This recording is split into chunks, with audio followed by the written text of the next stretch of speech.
Some items in Baldur's Gate 3 work ridiculously well in summoner-focused parties. One combo can supercharge your summon army into a 3-turn rampage that wipes entire battlefields. Another creates an aura around your character that keeps all nearby summons healed, buffed and protected for 10 rounds straight. Let's get straight into it. Phalar Aluve is one of the strongest burst amplification tools for summoner parties, and one of just 2 items in the game that can completely shift your team's damage curve when timed right. It gives you a choice between 2 abilities: Sing, which helps allies land their hits and resist effects, or Shriek, which deals bonus thunder damage every time an enemy in range gets hit. Sing is nice when you're struggling to hit, but Shriek is where this weapon earns its place in a summoner build. Because it procs on every damage instance, it scales absurdly well with multi-hit spells, swarm summons and high action economy setups. For example, if you're running 4 hasted cambions, each can fire 6 scorching rays per turn. That's 24 separate triggers, or 24 dice 4 thunder damage every single round. And if you really want to go the extra mile, you could even double that by hitting the enemy with a brittle debuff. And that's just the cambions. Add skeleton archers, myrmidons or ice method swarms, and this aura turns into an engine of destruction. To make it work, you will need the aura bearer close to your target. A few solid tactics. Cast Sanctuary on yourself or the item wielder, walk into the fight and let your summons go wild while you stay untouched and keep healing. Sneak invisible into the enemy group, pop Shriek and stay safely hidden. Just let your tank or melee brawler carry the item, they are already in position. It doesn't matter who holds it, just get it near the target, activate Shriek and start counting the bodies. We already covered this stuff back in part 6 of the Summoner's Handbook. But it's worth repeating here. The Staff of Arcane Blessing upgrades the Bless spell in a big way. On top of the default bonus to attack rolls and saving throws, it adds an extra 1 dice 4 to spell attack rolls for any target under Bless. That means your ranged summons, especially ones casting Scorching Ray or Explosive Icicle, get a serious accuracy spike. And in burst scenarios, that matters a lot. It's a perfect match for burst damage rotations using Phalar Aluve.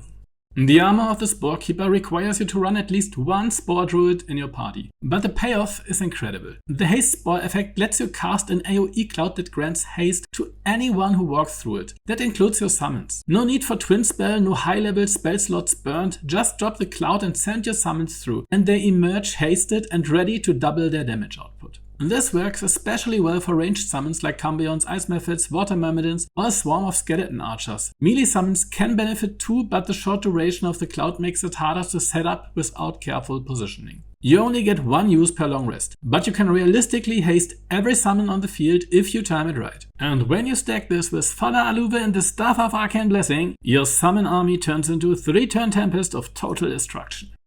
Some of the most powerful effects in summoner-focused builds are triggered automatically when you heal a living creature. This typically means casting spells like Mass Healing Word or activating class features like the Life Cleric's Preserve Life. But thanks to one key item later in this list, you can even trigger these effects passively, without spending spell slots. When used together, these tools create what's effectively a protective dome, a zone where your summons are healed, buffed and much harder to kill, just by standing near your support caster. The Whispering Promise is a deceptively simple ring, but in summon-heavy teams its value skyrockets. Whenever the wearer heals a creature, the target automatically gains the Bless effect, a +1 dice for a bonus to attack rolls and saving throws for 2 full turns. What makes this so effective is how it interacts with mass healing. If you drop a group heal on 6 summons, every single one of them gets the buff. No extra action required. It even works with class abilities like Preserve Life from Life Clerics, making it extremely efficient for support casters who want to boost their frontline with minimal setup. This ring is a great entry point to the Healing Aura combo chain we will build throughout this chapter. One where every point of healing triggers multiple defensive or offensive benefits at once. Hellrider's Pride and its upgraded variant, the Reviving Hands, add another layer to the healing triggered synergy chain. Whenever the wearer heals another creature, that target gains Blade Ward for 2 turns, meaning they take half damage from weapon-based bludgeoning, piercing or slashing attacks. This effect is particularly strong for low tier summons, which often lack native resistances. Dropping a single group heal can dramatically increase your army's survivability, especially when you are fielding early game elementals. Together with the Whispering Promise, this is part of a set of healing triggered effects that turn your support caster into a walking protective dome generator, shielding and healing your summons while passively strengthening their offensive potential.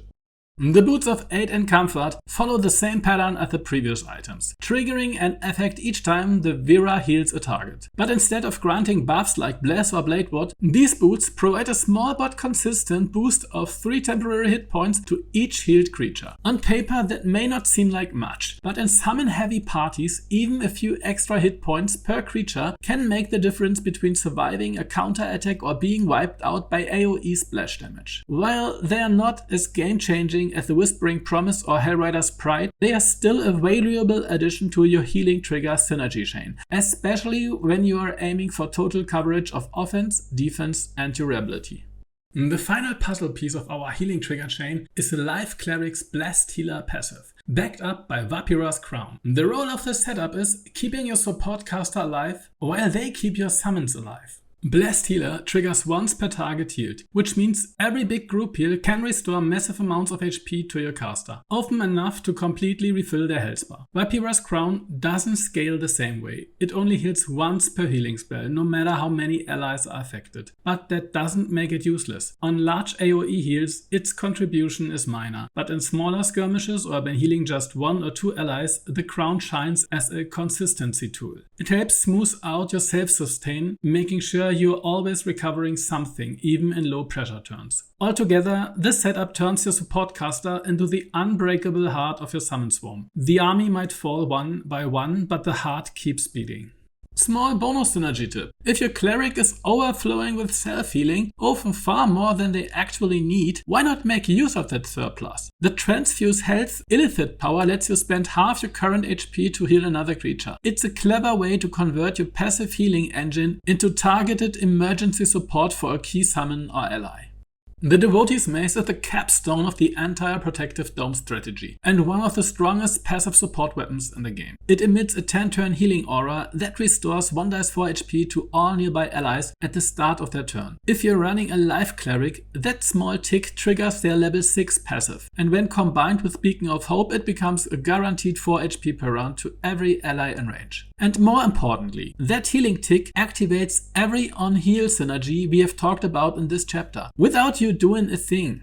So what does that mean in practice? With this Mace active, you have created a zone where your summons are passively gaining Bless, receiving Blade Ward, getting temp HP and regenerating health every round. This will not work on undead or constructs. Be aware of that. And no, we are not even going to talk about what happens when you bring mercenaries into the setup. Just imagine, you hire a mercenary for a day, send them through a crash course in How to Cleric 101, respec their entire class, have them call down a once-in-a-lifetime divine miracle to receive this powerful sacred relic, then hand them a modest paycheck and send them on their way, leaving behind yet another Devotee's Mace to throw on the pile. At some point, even Scratch might end up with one just to play fetch.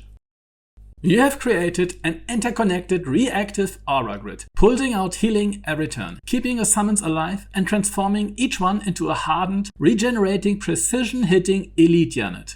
The next 2 items don't interact with the healing synergy lineup, but they help patch some defensive gaps, especially for undead and construct summons that are normally left out of those effects.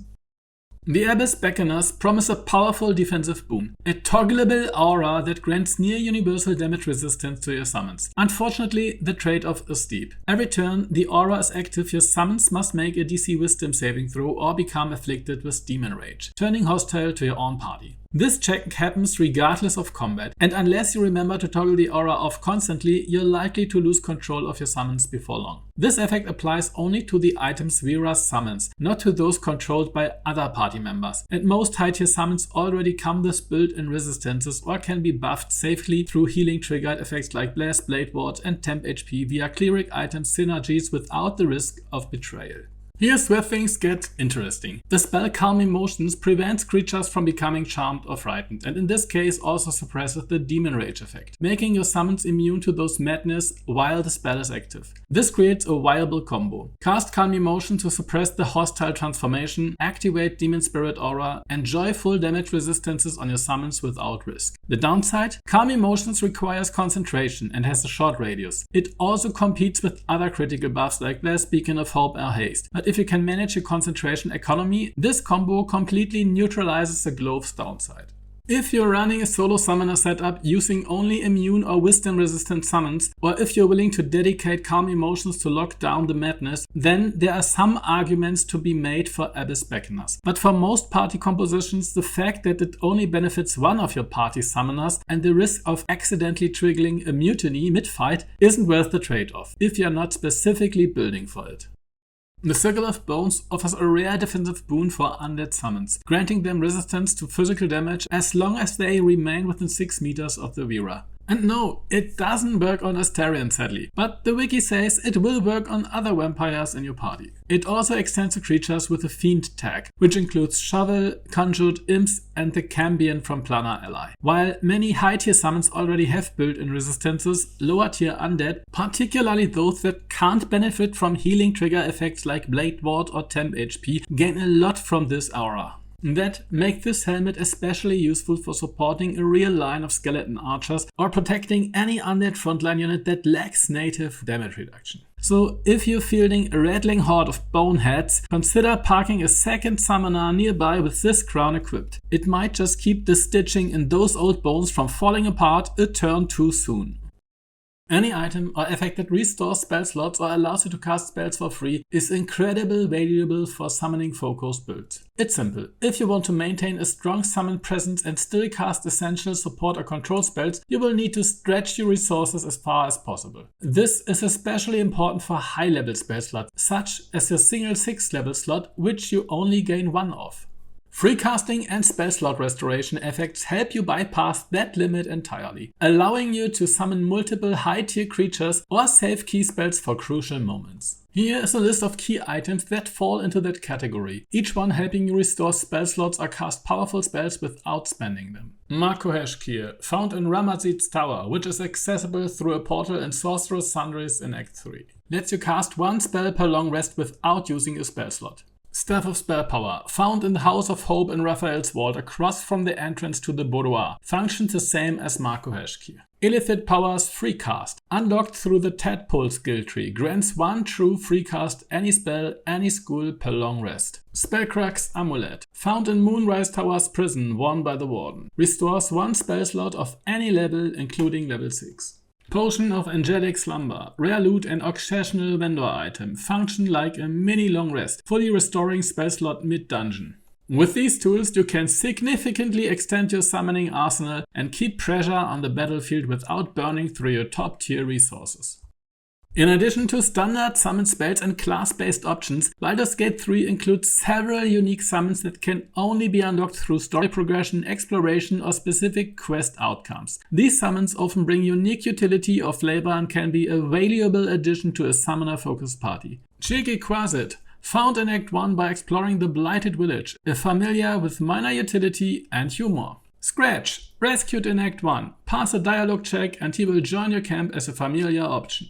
Quoth the Raven, unique variant tied to the He Who Was quest in Act 2. Danse Macabre, gained by completing the Necromancy of Thay questline, starts in Act 1, concludes in Act 3, summons for ghouls. Kana Winterblood, summoned after completing the Hack questline, raised as a zombie. Spore Servants, temporarily gained during Sovereign Glad's quest in the Myconid colony in the Underdark, lets you animate monstrosities as allies. Mizora's Cambion, castable from the Infernal Rapier, granted in Act 2 if you ask for a reward during Mizora's Mindflayer colony quest, requires well-being in the party when freeing her. As the Intellect Devourer, met aboard the Nautiloid in the game's intro. If kept alive, it returns as a summon in Act 2. Shadow Lantern Wraith, obtained in Act 2 by acquiring the Shadow Lantern in Balthazar's chamber. Sights of the Seelie summon Deva. Found in the Sorcerer's Sundries basement in Act 3, the spell can be inscribed by a wizard. Spider Swarm, a one-time summon from a small pouch hidden in a rock crevice in Act 1. Ogre Horn, found in the Blighted Village. If you successfully persuade the ogres, they will give you a horn. You can call them to battle, but must pass a dialogue check after each use to summon them again. Oathbreaker Paladin Command Undead. Not a summon in the traditional sense, but allows you to charm undead enemies to fight for you until your next long rest. You can attempt to reassert control afterward. These storyline-based summons can expand your arsenal beyond what's possible with spellcasting alone. If you are building a summoner-focused party, these hidden rewards are worth tracking down. Now that we have explored how summons interact with key spells, gear, and even how to unlock powerful allies through story and exploration, it's time for the final step, deciding who should lead your army. In the next and final part of this guide, we will take a deep dive into class choices. Which ones are naturally built for summon-focused play, which can still contribute meaningfully, and how to support them with the right multiclassing strategies. I hope you have enjoyed this journey through the many ways to empower a summon swarm. If you found this helpful, consider liking the video and subscribing for more deep dive content like this. Thanks for watching, and I will see you in part 8.